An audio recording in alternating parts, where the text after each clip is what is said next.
Terima kasih sudah klik video ini. Hey guys, welcome back to my channel.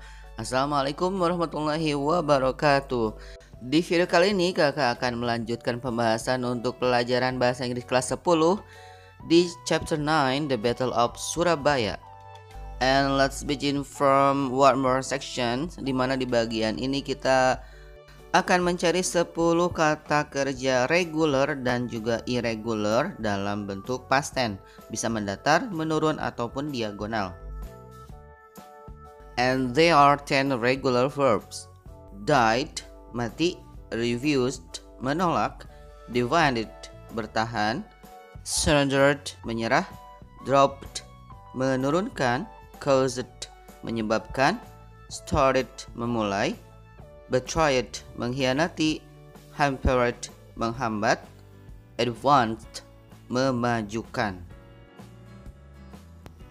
Next, for 10 irregular verb. Read, membaca; won, menang; lost, kalah; thought, berpikir; got, mendapatkan; took, mengambil; made, membuat; told, menceritakan; began, memulai; felt, merasa.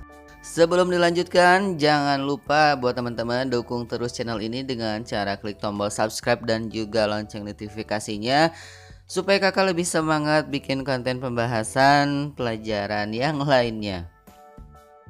Oke, kita lanjutkan ke text 2. Answer the following question briefly based on the text above. Di bagian ini kita akan menjawab beberapa pertanyaan yang berkaitan dengan teks tentang The Battle of Surabaya. Question number 1. What is the passage about? And the answer, the passage is about the Battle of Surabaya. Pertanyaan pertama, tentang apakah teks itu? Nah, teks itu bercerita tentang pertempuran Surabaya. Next, number 2. When did the battle take place? And the answer, yes, 10 November 1945. Number 3. Where did it happen? The answer, yes, it happened in Surabaya. Kejadiannya terjadi di Surabaya.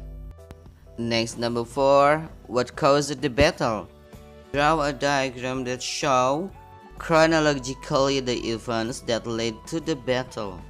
Yeah, and the answer, the first, the British Army or BA in Surabaya agreed to let the Indonesians keep their weaponry. Next, a plane of BA from Jakarta dropped leaflets telling Indonesians to surrender their weapons. Next, the Indonesians felt betrayed, and then the Malabi was murdered. And next, the Battle of Surabaya broke until Surabaya was occupied by the British Army. Next to the question number 5. What do you think about the Indonesian military power compared to that of the British Army at that time? And the answer, the British Army was more powerful and modern and had more complete weaponry. Surabaya was attracted from the sea, land, and the air. Apa pendapat Anda tentang kekuatan militer Indonesia dibandingkan dengan tentara Inggris pada waktu itu? Jawabannya, tentara Inggris lebih kuat dan modern dan lebih lengkap persenjataannya, sehingga Surabaya diserang dari laut, darat, dan udara. Next to the question number 6. What made the Indonesians dare to face the British Army military aggressions? And the answer, the spirit to defend the country's independence encouraged Indonesian freedom fighters to fight the aggressors. Next to the question number 7. Did the Indonesian lose or win the battle? Why do you think so? And the answer, Indonesia lost the battle because the number of victims or casualties in the Indonesian side is bigger, and Surabaya was finally occupied by the British Army. Nomor 7 itu, apakah orang Indonesia kalah atau memenangkan pertempuran? Mengapa menurut Anda begitu? Jawabannya, Indonesia kalah dalam pertempuran karena jumlah korban atau korban di pihak Indonesia lebih besar dan Surabaya akhirnya ditempati oleh tentara Inggris.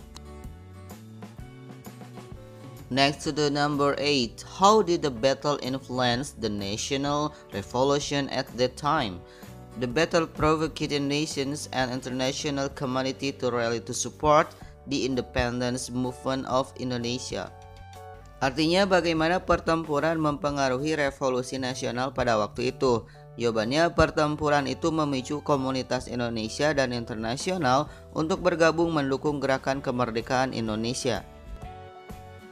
Next to the number 9, who was the prominent figure in the battle and what did he do? And the answer is Bung Tomo invigorated the freedom fighters to bravely fight the British Army. Nomor 9, siapakah tokoh terkemuka dalam pertempuran dan apa yang dia lakukan? Jawabannya adalah Bung Tomo. Bung Tomo lah yang menyegarkan pejuang kebebasan untuk berani melawan tentara Inggris. Number 10, Indonesia had gone through many battles. Why do you think the date of the Battle of Surabaya is used as a momentum to commemorate our heroes' contribution? And the answer, the Battle of Surabaya was fierce and bloody. The freedom fighters and people fought hand in hand till death heroically and many died in the battle. To commemorate their sacrifice, the day when the battle took place commemorated as the Heroes' Day. Nomor 10, Indonesia telah melalui banyak pertempuran. Menurut Anda, mengapa tanggal pertempuran di Surabaya digunakan sebagai momentum untuk memperingati kontribusi pahlawan kita? Dan jawabannya adalah pertempuran Surabaya sengit dan berdarah. Para pejuang kemerdekaan dan orang-orang berjuang bergandengan tangan sampai mati secara heroik dan banyak yang mati dalam pertempuran itu. Untuk memperingati pengorbanan mereka, hari di mana pertempuran itu berlangsung diperingati sebagai Hari Pahlawan. Question number 9. Describe in one word the Indonesians who defended their city at that time. And the answer like heroic or courageous or fearless or patriotic or brave. Next question number 12. Do you think that the information in the text is clear? And the answer yes, it's clear. Number 13. Have you read other texts that tell about similar events? What are they? Yes, I have ever read. And the text about Bandung Lautan Api. Ya, seperti itu jawabannya. Dan sampai di sini dulu untuk pembahasan kali ini. Sampai ketemu di pembahasan halaman berikutnya. Jangan lupa untuk dukung terus channel ini dengan klik tombol like dan subscribe-nya. Dan juga jika ada pertanyaan silahkan kalian isi di kolom komentar. Dan juga kalian share ke teman-teman kalian juga ya. Oke, terima kasih. Bye. Assalamualaikum.